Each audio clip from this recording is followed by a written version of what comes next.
täiesti tekkis. Tere tulemast Leedu vlogi teise ossa. Kui sa ei ole veel esimest osa näinud, siis ma tungivalt soovitan, et sa alustad seal. Igatahes sellest päevast pidi tulema kõige positiivsem ja toredam päev üle väga pika aja. Ja oi, kuidas me eksisime.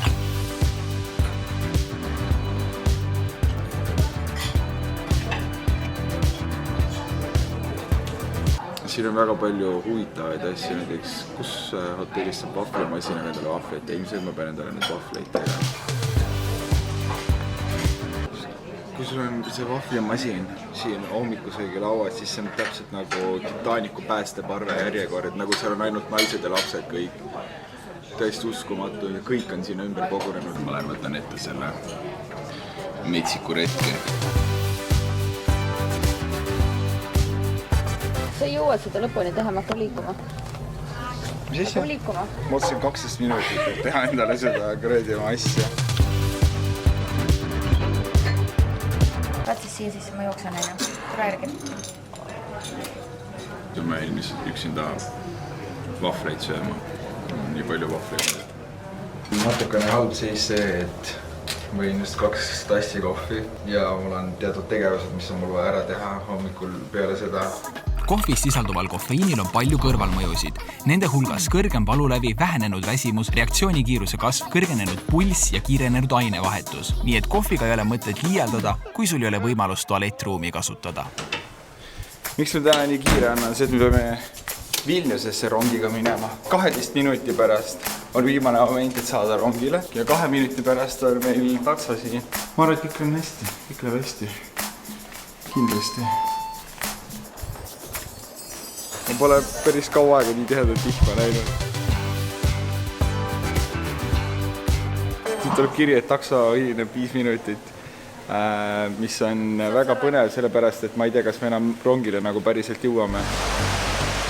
Kaugel on? 1 minutit sai jälle 5 minutit. What the hell nagu? Lihtsalt... Lähed teisele poole, Rome. Me peaksime 5 minuti pärast olema praegu juba rongi peal, et nagu see ei ole enam füüsiliselt ilmselt võimalik, kui nüüd just ma ei tea, mis ei juhtu. Uskumatu on mõelda, et 0,2 sekundit peale seda, kui ma lause lõpetasin, kõlas põhimõtteliselt meie päästesignaali. 1 minutit sai jälle 4 minutit. See on mingi see või? Meid ei pääsnud mitte prints valgel hobusel, vaid taksojuht valges Priuses. Ülitore, et aitas isegi sellise vihmaga pagasi ära panna. Mitte ei küsinud, kas ma saan ise lahti. Aga praegu ei osanud ma tõesti muule mõelda kui sellele, et me jõuaksime õigeaegselt rongile. See inimene, keda te just kuulsite, on teine klient, kes ütleb, et see ei ole meie oma. Okei. We're so late. Okei, tundub. Nagu, see ei olegi täiesti, ma lähen nii närvi. Uskumatu. Jälle 5. Ma võin praegu küll naerda, aga mõne hetke pärast muutub olukord tõsiseks. See on ainus rong või? Ei ole võimalik, jah. Ei näita rohkem. Ma ei võta telefoni kõnes, ju vastu tuleb kõned ära. Ta oli siin. Jälle 3 minutit. Juba oli 1 minut, jälle 3 minutit. 3. korda juba. Peamine probleem on selles, et meil on selles samal päeval juba Vilniuses tegevused planeeritud ja tasutud. Seega ei tule kõne allagi, et me täna Vilniusesse ei pääse. Jälle 3 minutit. Ma ka lihtsalt nutmas, ma lähen nii närvi. Positiivne vähemalt see, et vihma ei vähemaks. Tapan sõrada. Oh my god. Are you fucking kidding me või? Mida? Tõesti? Kõik juhid on hetkel. Oh my god. Okei, tõenäoliselt oleks pidanud mingisugust muu teenuse pakkuda. Ma oleks pidanud jalgsi minema. Täiesti uskumatu. Järgmine on 5 minutit.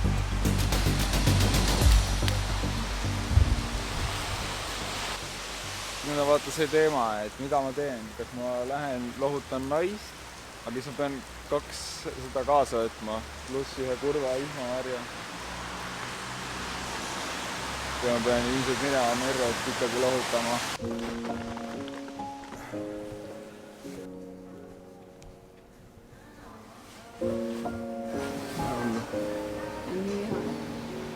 otsi palun uus rong. Ei viitsi otsida mitte midagi, ma ei oska leida piletit. Ma olen küsin poe eest. Tuli välja, et Merru vaatas rongiaegasid sama kõveralt, nagu ta GPS-i vaatab. See tähendab seda, et see ei olnud täna kaugeltki mitte ainus rong. Tegelikult läheb järgmine rong juba tunni pärast. Ja seekord hakkasime me pool tundi varem liikuma.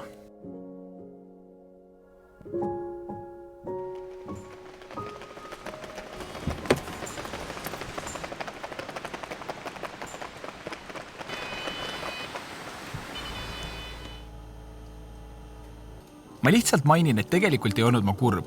Teadsin kohe, et me jõuame nii kuidagi Vilniusesse. Aga vahel on kõige parem viis kellegile toeks olla nii, et elad nendega koos selle raske emotsiooni läbi. Ja nagu näha, siis Vilniusesse jõudes oli kõik juba tagasi endist viisi.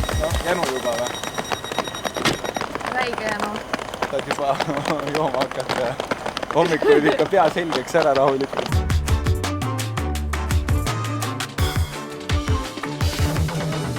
Kus ma ütlen, et midagi on nagu teistmoodi, et ma isegi ei mäletan, et sa jõuad oma kohvrit üldse katsusid. Ma ei oleks isegi arvanud, et sa oskad seda lükata.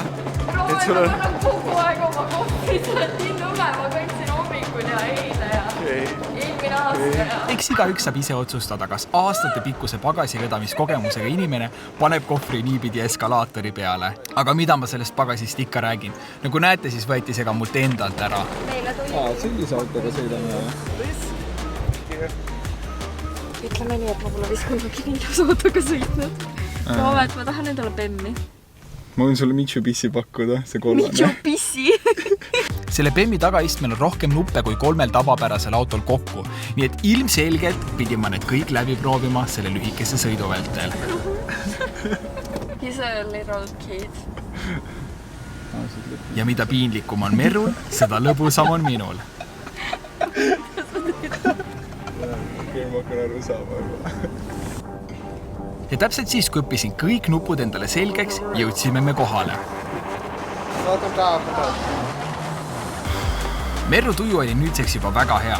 Eriti arvestades seda, et check-inis pakuti meile puhkuse alustuseks pokaal šampanja ja olukord läks veel paremaks, kui saime kätte oma toa. Sest see tuba oli reaalselt next level.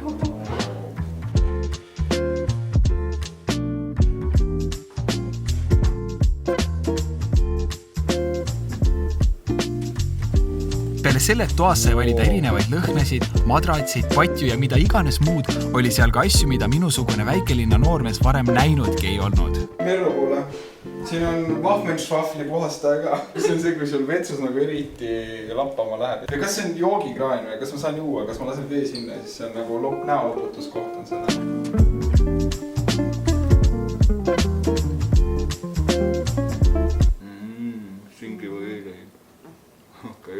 Mõeldud on isegi selle peale, et kui abikaasa peaks ootamatult ühest magamiste auksest sisse tulema, saab armuke kärmelt teisest uksest välja astuda. Kas ma olen purjus või?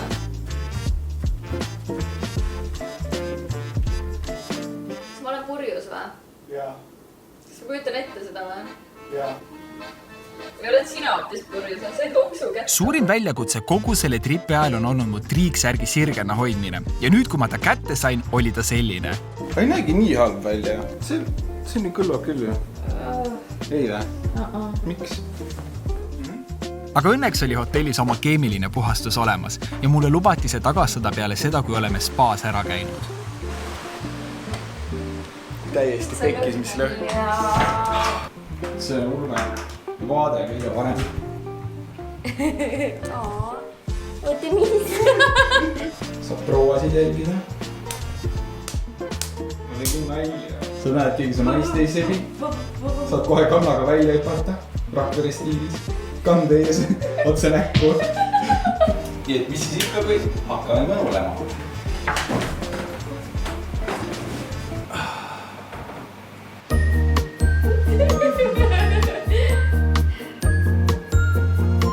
Aga lõpuks sai Merru oma tahtmise.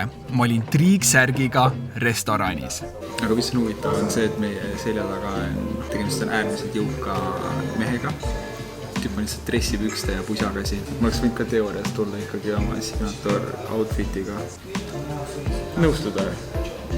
sa niikuinii käid igal pool väga inappropriately. See on praegu siin videole saadud.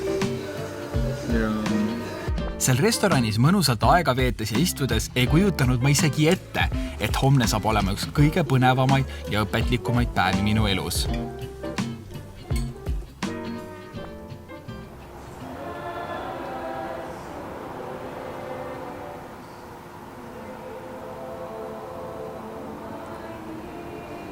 kui nüüd aus oli, siis ma isegi ei mäleta, mida mul viimati nii vendikas oli. Mis ma suga koos olen? Ma siit sõitsin, mul sõitis troon taha ära. Miks? Ma ei tea. What the f***? Lihtsalt isa sõitis ära või? Saanud mingi ühendus. Kõigest täpsemalt juba järgmises videos, et seda mitte maha magada, siis kaalu subscribe nuppu ja kellukese vajutamist. Igatahes näeme juba järgmine osa. Ciao!